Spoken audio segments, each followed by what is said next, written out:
That's why the Ravens shouldn't sign Lamar Jackson.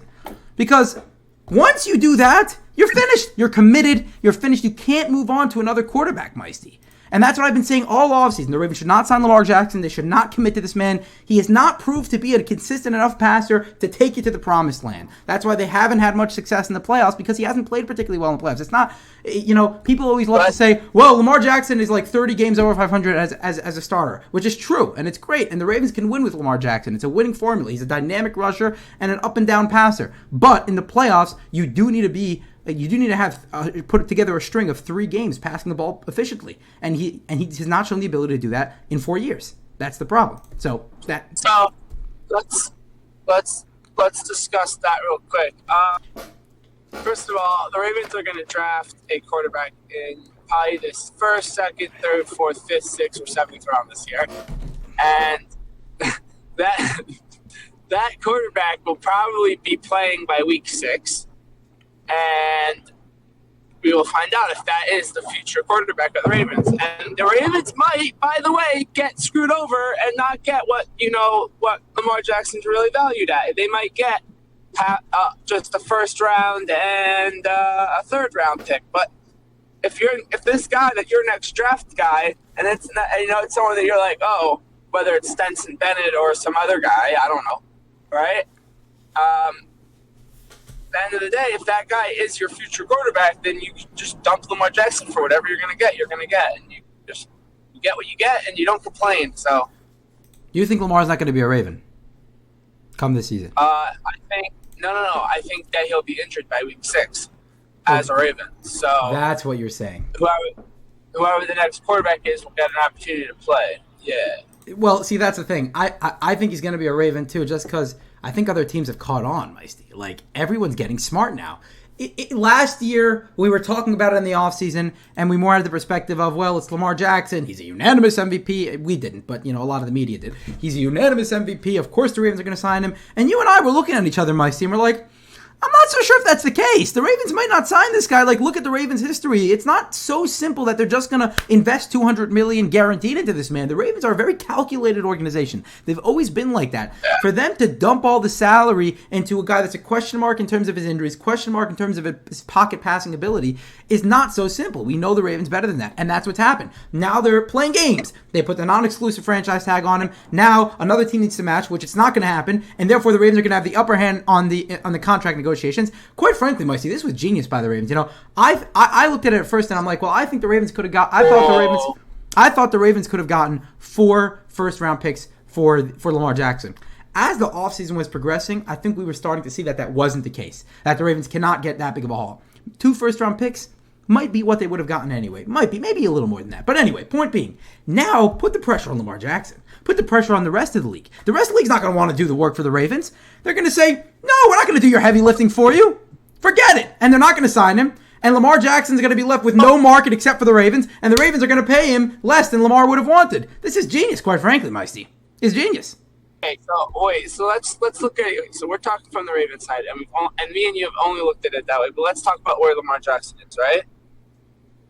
The Ravens are a very good football organization. They always build a very good defense. They don't have great weapons on the receiver side. They've been getting injured. Okay, fine.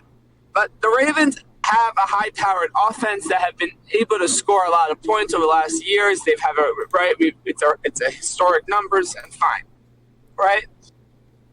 Lamar Jackson, right? This year it's a non-exclusive tag. Fine.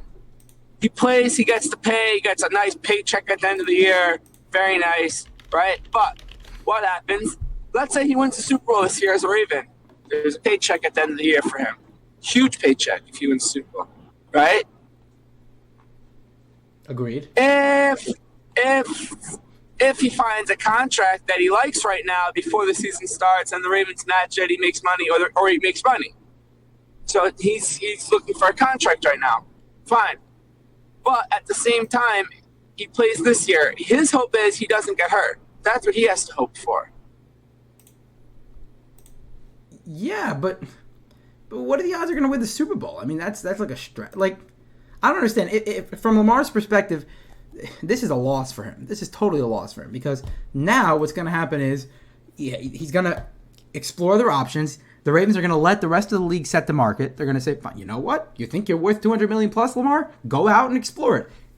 I don't think teams are going to give them that because he's not worth that much. I've expressed that many times. Then he's going to come back to the Ravens and said, I'm going to have to settle. I have no choice. I'm not going to get the money anywhere else. So from Lamar's perspective, this is a total loss. Or he's just going to play on the tag this year, and he's only going to get paid $32 million for it. That's what I'm trying to tell you.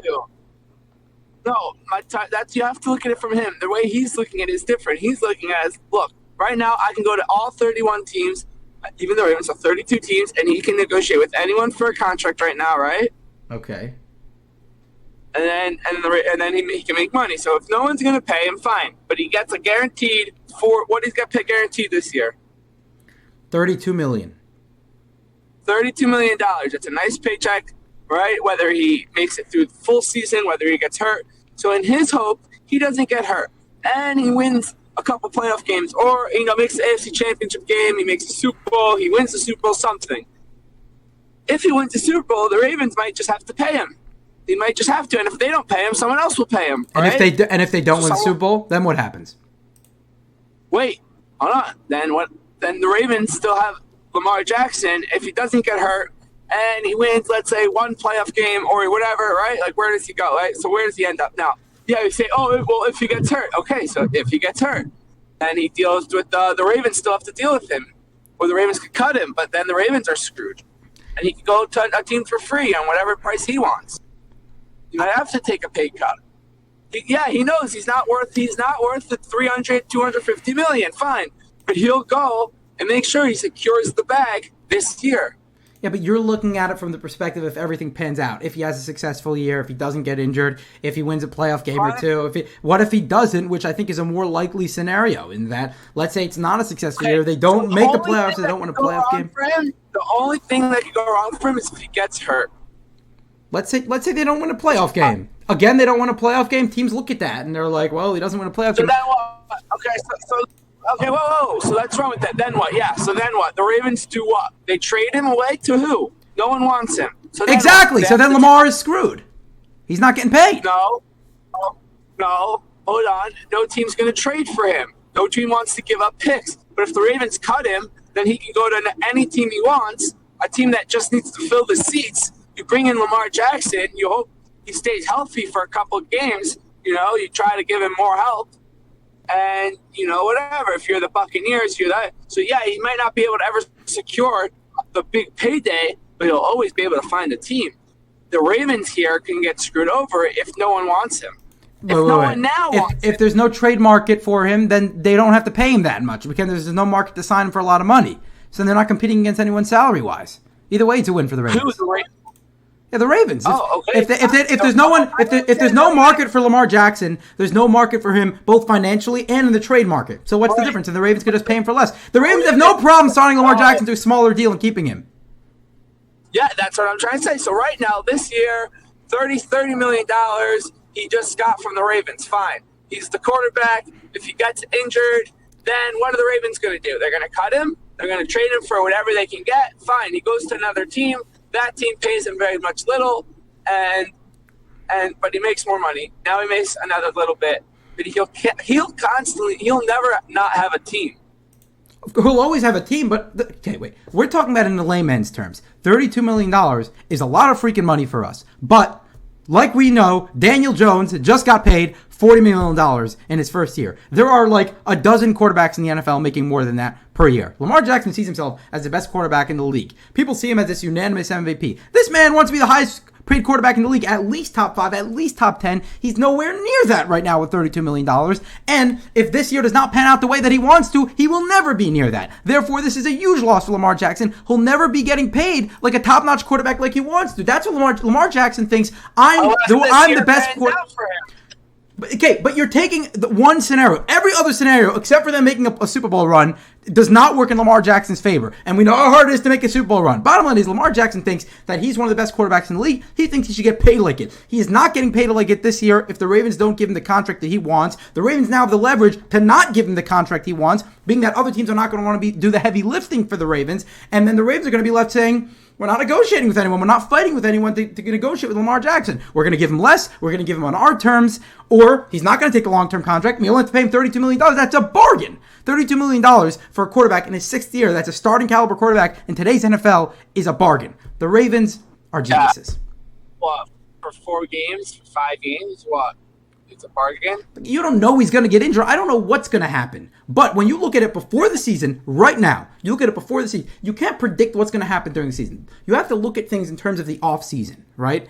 And the Ravens only paying Lamar Jackson $32 million. When, first of all, there was an exclusive tag on the table for $45 million, which would have made him a top 5 quarterback, paid player in football this year, right? Now they pay him, he goes down like 10 spots by paying him the non-exclusive tag.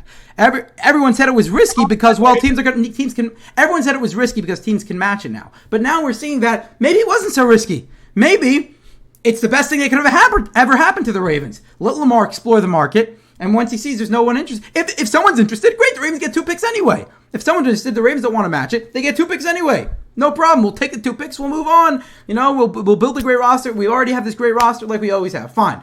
If teams don't want to sign him, they'll sign him to the money that they wanted him. The Ravens are doing things on their terms, and that's amazing for them. That's the bottom line. That's it. Okay. I get it, but Lamar Jackson, there is a plus side to the Lamar Jackson side of it all, at the end of the day. As long as he doesn't get hurt, everything, then he can make big money.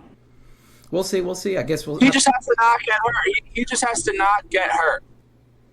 Yes, obviously. That's the big question marks around you. But I tend to think that the Ravens are not the team that are going to sign him for big money. They're not that type of franchise. Fine. So then someone else will. Fine, I don't care. Let someone else screw their franchise over. I don't give a darn. My point is that if he can figure out a way to stay healthy this year, then other teams next year will be like, oh, he stayed healthy. It's